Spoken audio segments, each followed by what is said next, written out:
के बीच कुवैत पर ईरानी ड्रोन का हमला, आत्मघाती ड्रोन से ड्रोन जो है उससे बड़ा नुकसान हुआ। हालांकि कल ही कहा गया था मसूद पेज़ेश्कियान की तरफ से कि हम अपने पड़ोसी देशों पर गल्फ में हमले करेंगे, लेकिन वो कमिटमेंट कितनी दिख रही है बड़ा सवाल, क्योंकि पूरा जो है वो आग की लपटों में घिरा हुआ है। आत्मघाती ड्रोन के जरिए बड़ा नुकसान, ये तस्वीर आप देखिए, पूरी की पूरी जो इमारत है टार है वो आग की लपटों में जल रही है, धधक रही है। कुवैत को बहुत बड़ा नुकसान लगातार ईरान दे रहा है। 3 फाइटर जेट्स जिस भी वजह से वहां गिरे, 3 अमेरिकी सैनिकों की यहां पर मौत हुई थी ईरानी हमलों में। और अब आप तस्वीरें देख रहे हैं किस तरह से पूरी इमारत जो है वो जल रही है। सर, पेज़ेश्कियान के कमिटमेंट का क्या हुआ?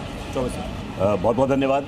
मैं आपको ये बताते चलूं कि कुवैत में अगर ड्रोन अटैक हुआ है तो कुवैत में एक बहुत बड़ा मिलिट्री बेस है यूएस आर्म्ड फोर्सेस का, और वो है कैंप आरिफ जान।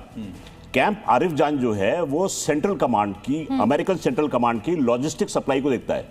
आप नोट कीजिए इस लड़ाई में, जैसा कि एम्बेसडर दीपक वोरा बोल रहे थे, लड़ाई जो है अब जा रही है एसेट्स की ओर, एनर्जी एसेट्स की ओर। मैं कह रहा हूं ये लड़ाई जा रही है लॉजिस्टिक एसेट्स की ओर, और मैं ये इसलिए बोल रहा हूं क्योंकि आपने भी बताया कि यहां पर 3 ऑयल डिपोज पे अटैक हुआ है। एक ऑयल डिपो जो है वो है कुवैत में, छोड़ दीजिए उसको। ईरान के ऑयल डिपो का अटैक जो है उसकी वजह से तेल नालियों में बहा है। तीसरा ऑयल डिपो जो है जिस पे जाके मेरी निगाह टिकी है वो है कराज का। कराज जो है अल्बोज प्रोविंस में मौजूद है।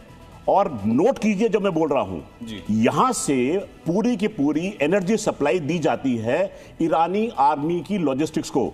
मैंने आईआरजीसी नहीं बोला है, ईरानी आर्मी बोला है। आईआरजीसी जो है वो ऐसी संस्था है जो कि कोवर्ट ऑपरेशंस करना, या फिर जैसे कि हम देख रहे हैं बड़े ग्लैमरस, लेकिन ईरानी आर्मी जो है वो सोवरेनिटी की रक्षा के लिए बनी है। आप सही कह रहे हैं कि सबसे बड़ी बात तो ये है कि अब ऐसे सवाल ये है कि अगर ग्राउंड ऑपरेशन शुरू किया जाता है तो जैसा कि देवनाथ सर कह रहे थे कि आखिर जाएंगे। बड़ी खबर है अनुपमा, इस बीच पीएम नेतन्याहू का बड़ा बयान, का युद्ध अभी खत्म नहीं होगा, आने वाले दिनों में संघर्ष और तेज होगा, कई बड़े सरप्राइज होंगे। और नेतन्याहू ने यह भी कह दिया है कि ईरान की आजादी की जिम्मेदारी जो है वो ईरान के लोगों की है। ये एक बहुत बड़ा स्टेटमेंट नेतन्याहू की तरफ से कल ही गया है, उसके मायने क्या है, बहुत बड़ा सवाल। तो ये बड़ी खबर, नेतन्याहू की तरफ से साफ तौर पर कहा गया कि आने वाले दिनों में संघर्ष और तेज होगा। एक तरफ अमेरिका कह रहा है कि हम ग्राउंड ऑपरेशन शुरू करेंगे, दूसरी तरफ नेतन्याहू कह रहे हैं कि आने वाले दिनों में संघर्ष तेज होगा।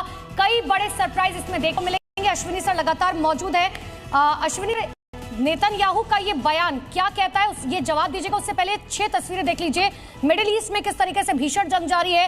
तेहरान, तेल अवीव, यरूशलेम, बुशर, बहरीन और बगदाद के तस्वीरें बता रहे हैं कि मिडिल ईस्ट फिलहाल जल रहा है। अश्विनी सर, नेतन्याहू का ये बयान।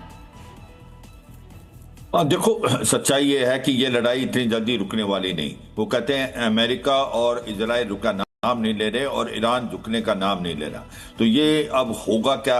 ये सच्चाई है कि स्टार्टिंग में जो सेटबैक लगा था अमेरिका और इजराइल को, उन्हें अंडर एस्टिमेट किया कैपेबिलिटी ईरान, मगर अब जो हमले कर रहा है अमेरिका और इजराइल, वो सटीक हमले कर रहा है। और वो उसको जो वार फाइटिंग कैपेबिलिटी है ईरान की, उसको बात करने रहा है, जैसे कि एनर्जी सेक्टर है, उसकी सप्लाई चेन है, कमांड एंड कंट्रोल सिस्टम है।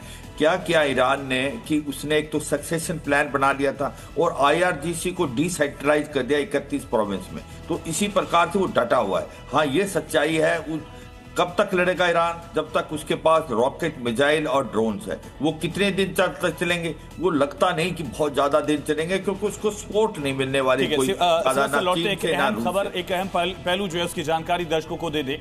लगातार ये युद्ध तेजी से बढ़ रहा है, लेकिन फिलहाल जो दोनों देश हैं उनकी क्षमताएं क्या है? एक तरफ अमेरिका के पास टॉमहॉक मिसाइल है जिसकी कीमत एक मिसाइल की 12 से 15 करोड़ है। ईरान की मिसाइलें बहुत सस्ती हैं उसकी तुलना में। बिल्कुल, ईरान की बात करें तो फतह मिसाइल 1 से 3 करोड़ की, अमेरिका के पास हाइमर्स है जिसकी 1 से 2 करोड़ की कीमत है, ईरान के पास जुल्फिकार है जिसकी कीमत 2 से 4 करोड़ की है। शाही ड्रोन जो है 18 लाख में उन्होंने ड्रोन बना दिया, उसको इंटरसेप्ट करने के लिए करोड़ों के मिसाइल अमेरिका और इजराइल की तरफ से इस्तेमाल जा रही है। इसी तरह से अमेरिका के इस मिसाइल की कीमत 1.5 करोड़ तक है। शाही ड्रोन जिसका जिक्र हम कर रहे हैं, ये बहुत सस्ता है, दरअसल 18 लाख की कीमत इसकी बताई जा रही। तो ये अमेरिका और ईरान के पास वो कौन से घातक हथियार हैं जिनकी वजह से दोनों ही ग्राउंड बैटल में फिलहाल मौजूद है। ईरान आज 9वें दिन भी इस युद्ध में जुटा हुआ है। देखिए, एक बड़ी खबर आपको बता रहे हैं, ईरान ने क्लस्टर बम वॉरहेड्स छोड़े हैं। तेल अवीव को निशाना बनाकर ये छोड़ा गया है। 8 किलोमीटर दायरे की में इसके तबाही की क्षमता है। ईरान के नए मिसाइल हमले का ये बड़ा दावा है और ये इंटरसेप्ट करना मुश्किल क्यों होता है? क्योंकि एक मिसाइल से वो सब म्यूनिशंस में टूट जाता है, बिखर जाता है और उसके बाद इसको इंटरसेप्ट करना एक बहुत बड़ी चुनौती हो जाती है। डबलिन कन्वेंशन में इसको बैन भी किया गया था तमाम देशों की तरफ से, इसके बावजूद इसका इस्तेमाल पिछले 4 सालों में लगातार हम देख रहे हैं। तो देखिए, अमेरिका इजराइल वर्सेस ईरान के बारे में आपको जानकारी दे रखी है, जंग में कहां क्या नुकसान हुआ है।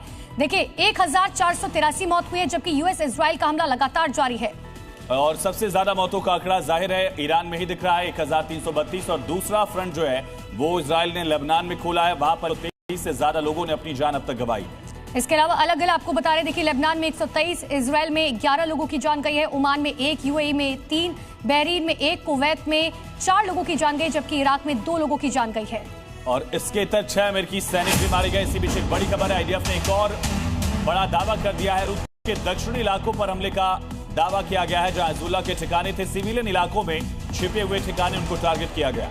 जहां आईडीएफ का कहना है कि हमलों के बारे में और जानकारी बाद में दी जाएगी। बड़ी जानकारी आपको दे रहे, बेरूत के दक्षिणी इलाकों पर ये जोरदार हमला किया गया, हिजबुल्लाह के ठिकानों पर ये हवाई हमले हुए हैं। तो आईडीएफ ने बयान जारी करके दावा किया, तस्वीरें भी आप देख रहे हैं, बेरूत में कल भी स्ट्राइक की गई थी, 500 से ज्यादा स्ट्राइक्स इजराइल की तरफ से बेरूत समेत कई शहरों में लेबनान में की जा चुकी है और सबसे तस्वीरें आप जी न्यूज पर देख रहे हैं। देखिए किस तरह से एक भयंकर तबाही दिखी है। कल भी एक पूरी इमारत को इजराइल ने एक स्ट्राइक तबाह कर दिया था। ये ऐसा इलाका है जहां से हिजबुल्लाह ऑपरेट कर रहा था, हिजबुल्लाह की तरफ से मिसाइलें फायर की जा रही थी। लगभग 100 गांव से ज्यादा इलाका जो था उसको खाली करने का यहाँ कहा गया।